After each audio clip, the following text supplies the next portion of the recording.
Osmonda ay yulduz ham yo'q, zulmat oqshomda gullar ham so'lg'on, kunlar ham tingan, bog'u bo'stonlik qabristonga aylangan. Umid üzülgen,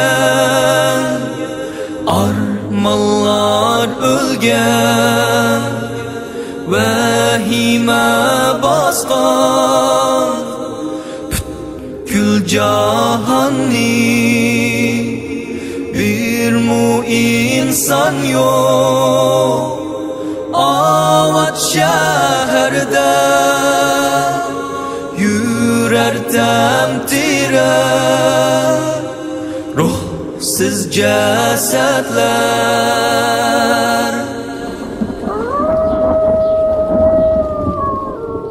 Hammalgan günahsiz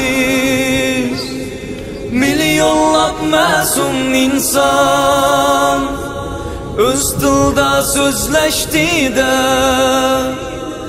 terbiyeleştiken atılar, mecburlap öylünüptü sınırlarga zalim hayvan.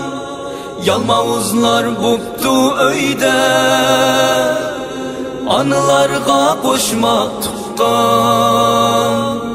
İşleysen dep masum kızlar setiliptu zavutlarga. Ah atsız yetim balalar tutuluptu daril tamga. Özgürüp ketken ezan tekbirler, Kur'anlar köydürülüp çıkılgan mescitler, şehit buptu zindanlarda vay ziyali hem alımlar.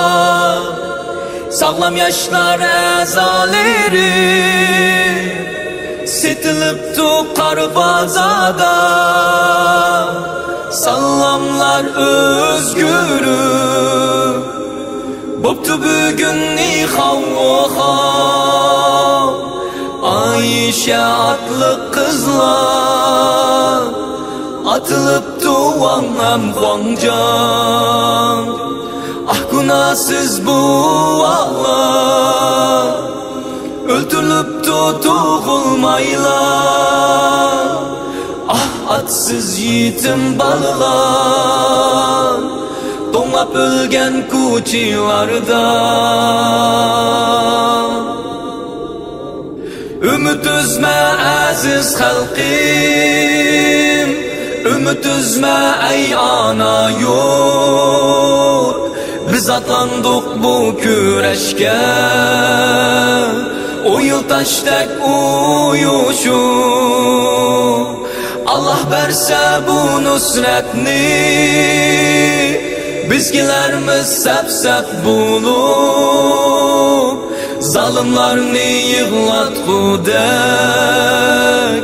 Oğuz gibi küçlük bulup. Lepildeydu asminanda,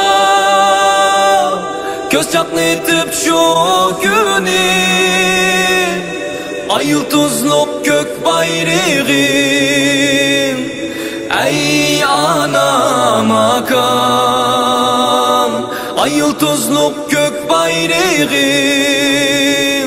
Şerqi Türkistan.